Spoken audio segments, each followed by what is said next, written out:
Local cities face a big challenge documenting underrepresented populations in the 2020 census. In cities like Brooklyn Park and Brooklyn Center, about a quarter of their populations are foreign-born. Compare that to the rest of the state, which is 8%. The census is important. At stake is a decade of funding, which is why local cities want the count as accurate as possible. One way Brooklyn Park is trying to do that is by changing an ordinance that would allow census takers to have access to multifamily apartment buildings. People living in apartments are historically underrepresented in the census and also less likely to respond. Currently, property owners can bar census workers from entering.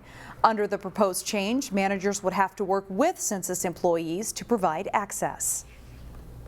Strongly in favor of this ordinance because I think it helps on both sides protect the people, but also gets the good count that we need for the census because, you know, the more people have access to getting the count done, the better off we are. The first reading of the ordinance did pass. Brooklyn Center also passed the first reading of a similar ordinance this week. New Hope is expected to look at the issue in a few weeks. Plymouth and Edina are two cities that have already approved ordinances granting access. In development updates, proposals for 2 microdistilleries and cocktail rooms are getting closer to becoming a reality. In Brooklyn Park, the City Council approved a permit to finish out bar space and open a cocktail room at Sculvin Distillery. They hope to serve food on site and then host larger scale events like a wedding once a month. In New Hope, another microdistillery reached the City Council level. A. Davis Distillery is asking for a permit for a cocktail room and the OK for Sunday sales at the former Mountain Mud location. It's similar to the craft brewery movement that happens in the Twin Cities Metro about 10 years ago. And now there's a new craft brewery opening every month within the Metro. We're kind of on the ground floor of the same thing happening with distilling. Microbreweries have seen exponential growth in the last decade across the country, prompted in large part by deregulation of home brewing and brew pubs. If you're still trying to figure out your Super Bowl Sunday plans, a Plymouth movie theater is inviting people to watch the big game on one of its big screens. Imagine Willow Creek in Plymouth will let people watch the Super Bowl free of charge in a 100-seat auditorium. This is the first time Willow Creek has done such a promotion for the big game. Doors will open Sunday at 4:30 in the afternoon, which is approximately 1 hour before kickoff. But seating is on a first-come, first-served basis, so managers recommend arriving early. This is just another example of the evolution of movie theaters. Doing things like this is just a way to help the industry move forward and be able to provide for our guests some of the different things that they haven't come to expect from a movie theater. The theater will also have food and drink specials available for fans, such as chicken tenders with fries and a beer for $16.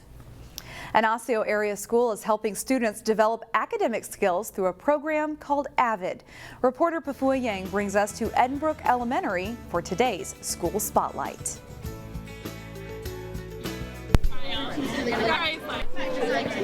With insects in hand, music echoing, and the smell of soil from indoor gardening. Oh, that's really nice. Fifth grader Kyle Sananacone will tell you it's all part of a program aimed to help students gain academic skills. AVID is like a thing we learn, like it taught me how to be a better leader and try to teach other students to keep moving forward. AVID stands for Advancement via Individual Determination. Yes. For HAILEY NAIDU, the program helped her overcome her biggest challenge. AVID helps me being organized, like having a binder with me so I put my papers in. Here's how it works. Teachers go through training courses to strategize on getting students to develop skills like organization, communication, and critical thinking. And so when we're teaching, we look at how we're incorporating things like writing into our teaching, how we're incorporating inquiry, which is kind of the heart of the classroom, asking and answering questions. The school hosts 3 family engagement events a year like this one. Principal Aaron Kruger says it helps families experience what the child is learning in the classrooms. We want there to be that connection to what's happening at home and what's happening at school, and we feel like this offers a more robust experience for our kids and families, and they love it. And while the efforts aim to prepare students for higher levels, it's also transforming teachers. I think for me it's just been a huge turning point in how I teach students, and I just see a huge transformation in our students. In Brooklyn Park, Pafu Yang, CCX News. This Saturday night, there is a free jazz concert at North Hennepin Community College. The concert will cap off an educational experience for several local students. During the day, we're going to be bringing in about 5 high school bands, and they're going to get a chance to work with Steve Wiest, who is an amazing trombone artist and composer, Grammy nominated. At one point in time, ran the 1 o'clock lab band at North Texas, and is now working in Colorado. This is the 5th annual Jazz Festival at North Hennepin, and if you think a trombone artist sounds boring, you've got another thing coming. We'll leave you with just a little of what you have to look forward to on Saturday nights.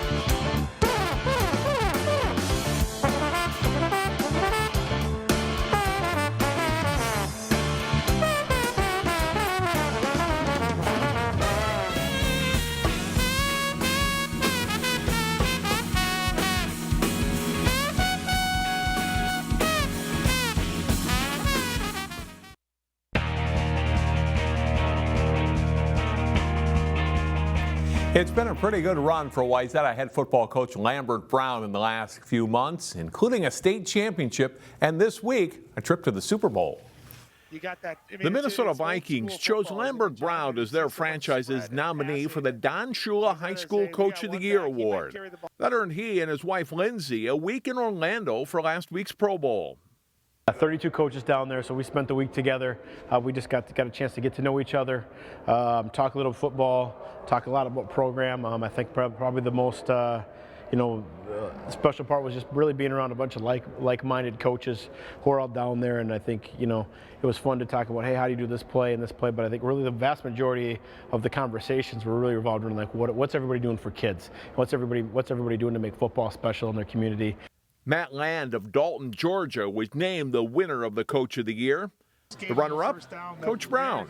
And the NFL is sending both men to the Super Bowl. Another weekend for Lambert and Lindsay in the sun, while figuring out who will take care of their kids back here in Minnesota. Obviously, we're really excited, and then quickly went into like the logistic part of like who's getting the kids to school Thursday and Friday, and who can take care of the kids this weekend, and those are fun things to have to worry about, so we're not complaining. The Trojans' 13-0 season and state title brought a lot of recognition to the Wayzata football program. Coach Brown says he is just a face in Miami this week of a supportive Wayzata school and community. To be able to walk the hall and to think about, I think people are saying congratulations to me, and there's just a lot of people I want to say just thank you to, because I know that without them that I wouldn't get a chance to do this, and I'm really thankful for everybody for making this happen. In addition to Sunday's big game, Coach Brown says he and his wife will be attending the NFL Honors Awards on Saturday night. Nordic ski teams are getting geared up for next week's section competition with conference meets this week. Worth Park, the site Wednesday for the Northwest Suburban Conference races. Maple Grove's Christina Bolster starts the girls' pursuit with a big lead. The Crimson senior wins the race for her first conference title with a combined time of 30 minutes 52 seconds. Armstrong sophomore Sophia Pung is the runner-up.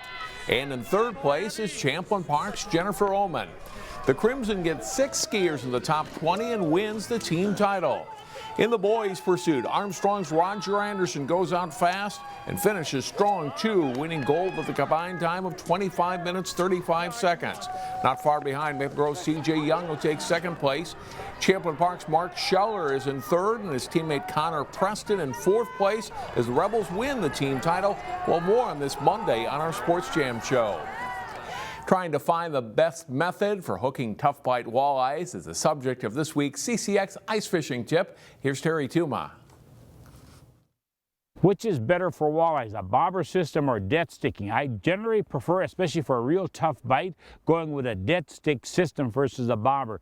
A bobber does offer drag resistance, a water column, and I really feel that it restricts the minnow movement somewhat. With a dead stick, you want a light tip rod that's going to bend very, very easily, and a weight of a jig that I'm going to reverse hook. And a reverse hooking is just taking that hook and hooking it near the tail. And what the advantage of this is, just like this, and the advantage of this is that now it's going to struggle in the water. In other words, it's going to be really fighting that weight of that jig, and you're going to have to work with the different weights of the jigs. It has to be sort of a semi-anchor, if you will, and you want that minnow to swim in that water column, so it's actually fighting. And then just take take a rod holder. You can put it on your bucket. You can lay one on the ice. You can have one in a fish house. Whatever rod holder works very well. But it's going to be a big factor, and all you have to do is really watch that tip. If that tip starts to bend, set the hook.